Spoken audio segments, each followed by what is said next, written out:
Hi there, my name is Athel, and in this video I'm going to give you the 3 critical mistakes that pretty much all guys make in their relationships. And you can have one of these critical mistakes, you can have 2 of these mistakes, or you can have all 3 of these critical mistakes. But almost invariably these are the root causes for their relationship failure. So it's super important to know exactly what these 3 are. The first critical mistake that guys make is they do what's called they give up. They don't have enough alpha. They give up their personal power. They stop doing all the things that were making them attractive in their relationship in the first place. They nurture their personality and interests, and they start sacrificing their own happiness for no real gain in the relationship.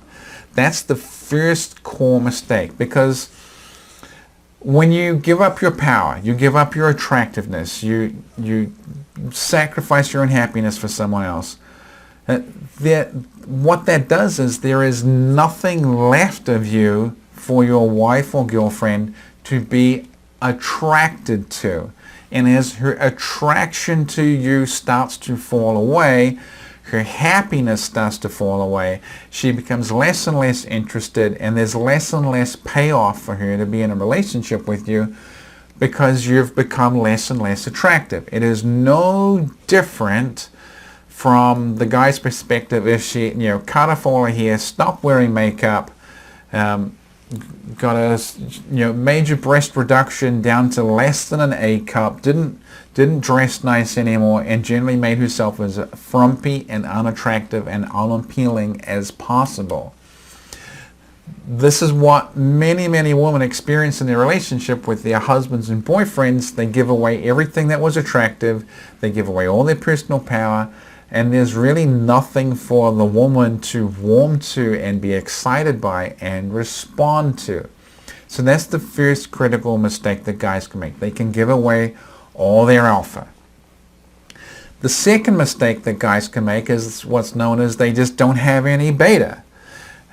They take the relationship for granted while they are busy off doing other things. There's so many guys that can work 12, 14-hour days and just assume that the little woman at home is completely fine with it and isn't being desperately lonely or feeling neglected or unwanted.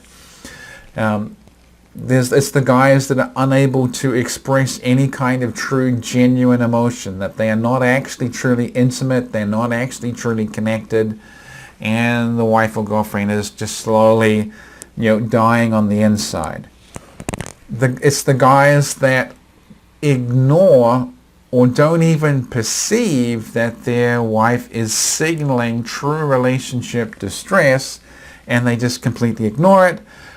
Or the guys that are so disconnected they don't even realize there is a problem. They are just completely oblivious to the fact that they are in a relationship with someone who has hopes, dreams, needs, and an emotional state that's looking for connection. They provide no relationship comfort. So that's the second critical error, that no beta. The third one being they have really weak relationship repair skills.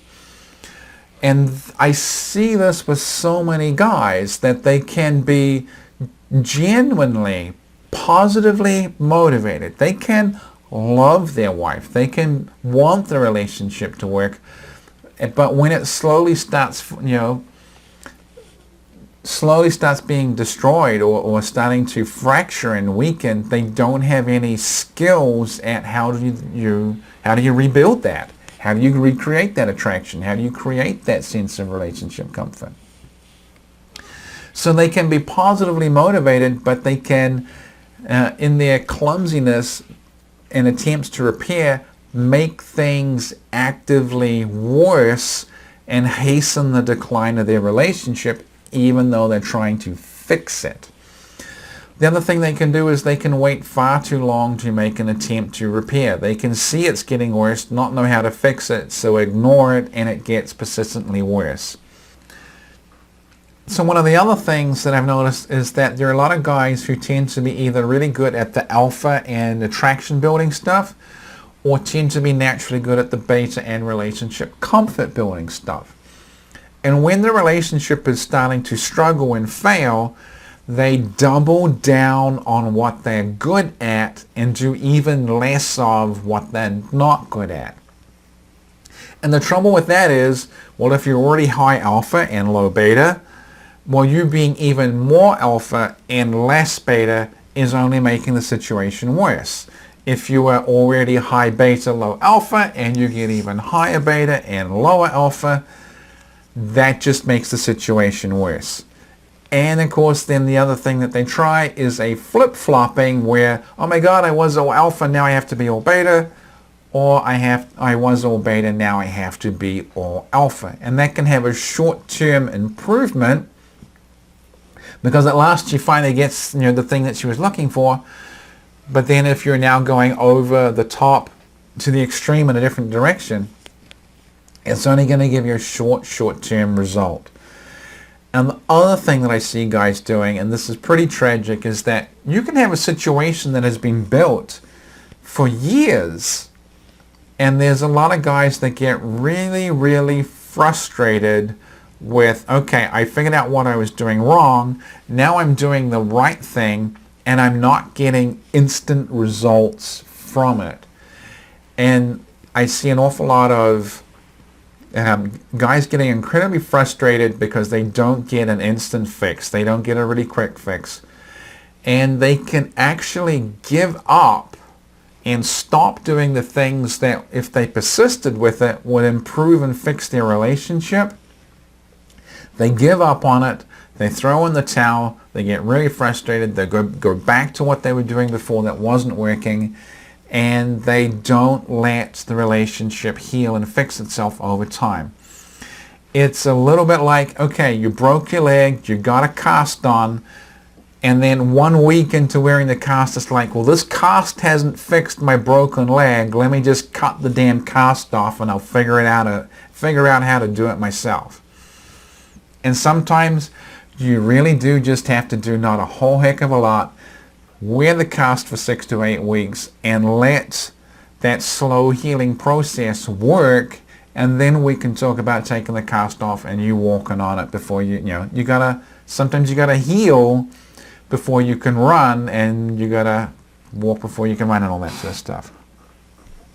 So essentially what I do with my work, with my books, with the coaching, what I'm trying to do with this channel is give the guys the ability to learn the skills to be a little more alpha, give them the skills to learn how to be a little more beta, and give them the repair tools that they need in order to fix the relationships.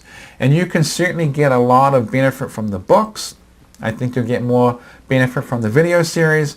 And if you really want to fine-tune it, then that's what the coaching is for. And so this is what I'm trying to do. Teach guys how to be more alpha, be a little more beta, and how to get the repair tools that they need. And the truth is, most guys are pretty positively motivated. They don't start relationships hoping to blow them up. They certainly have no desire to be divorced, and they generally love their wives. It's just a little bit of cluelessness sometimes, and all they need is a little bit of a push in the right direction, and learn the skills, and your average guy can be a pretty good husband. It's just giving them the tools to do it. And that's about it. Gonna leave it there. That's kind of what I do in a nutshell. More alpha, more beta, learning the skills to repair. And I will catch you next time.